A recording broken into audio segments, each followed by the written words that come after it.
So if you look at these two photos side by side, this is from an earthquake in Turkey earlier this year. This is from the earthquake in Morocco over the weekend. Now it all just looks like rubble, right? But one collapse is much more survivable than the other. Well, rescue teams in Morocco are battling to reach people still trapped in the rubble following Friday's earthquake. Nearly 2,500 people are known to have died. A magnitude 6.8 earthquake is massive, but Morocco's earthquake was made worse because of the remoteness of where it hit and what it hit. Rural areas that are difficult to access suffered the most severe damage, officials said.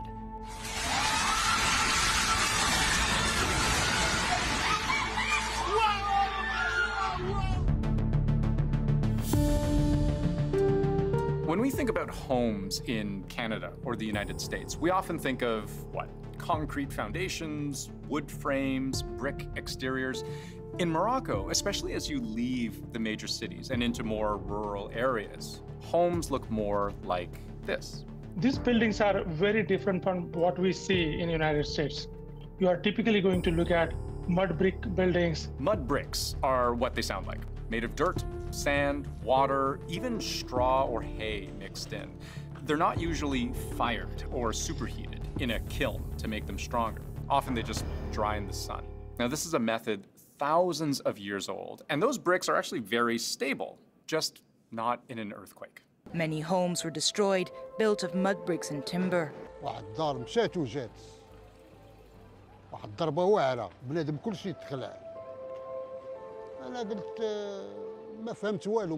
Besides the risk of collapse, another problem with mud bricks is what the wreckage ends up looking like. Everything, all of the bricks, the stone, the mortar, it all just crumbles onto itself. And you're left with a massive pile of earth. Deadly, inescapable, because there's less room underneath to breathe. This kind of collapse causes greater air tightness due to the types of material like mud brick. So this photo I showed you a minute ago of wreckage in Turkey. So, this was a much more powerful earthquake actually, by the way, a magnitude 7.8. But look at these concrete slabs going across your screen. Modern concrete construction is much stronger. You can see strands of steel rebar even just kind of jutting out here. Those can run up, down, across, and they add enough strength and stability to create air pockets underneath if the whole thing does come down. That's a game changer for rescuers when you have structural integrity even after a building collapses, leading to miracle moments like these. Surrounded by destruction, a miracle. It's a baby born in the ruins, a boy. His mother gave birth after the building she lived in collapsed. But in so many parts of Morocco, where entire villages are just leveled, 36 hours after the event, finding survivors under the ruins is getting rarer. This restaurant behind me was badly damaged by the earthquake on Friday night, but it only actually collapsed hours and hours later. Within about 20 to 30 minutes of the initial quake, there was an aftershock, a magnitude 4.9, according to the US Geological Survey. Now, that's not typically strong enough to bring down buildings on its own, but a structure that's already compromised. Some are still standing, but have sustained significant damage. The wall cracked and everything fell to the ground. Any aftershock has a potential to bring some of these vulnerable buildings down. Like I said, magnitude 6.8 can have a number of aftershock. That activity could continue for days and weeks. Think about that. Aftershock activity can continue for days and weeks.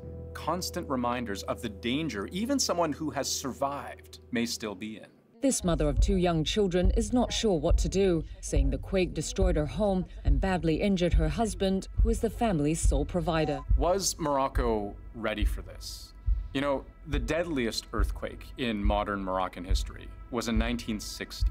Technically a much weaker earthquake, a 5.8, which is about 30 times weaker. But 12,000 people died.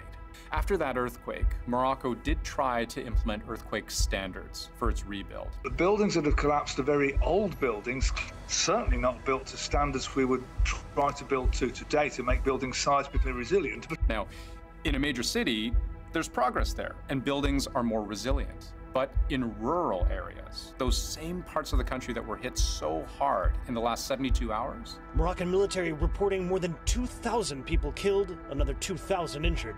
The numbers have been climbing all day, and they will probably continue to grow as first responders pull more bodies from ruined homes. It is clear from the devastation that infrastructure and construction in rural Morocco was no match for what hit it. Earthquake preparedness has just not been the most pressing issue in that part of the country. It's also not one of the more earthquake-prone parts of the world, but they do happen.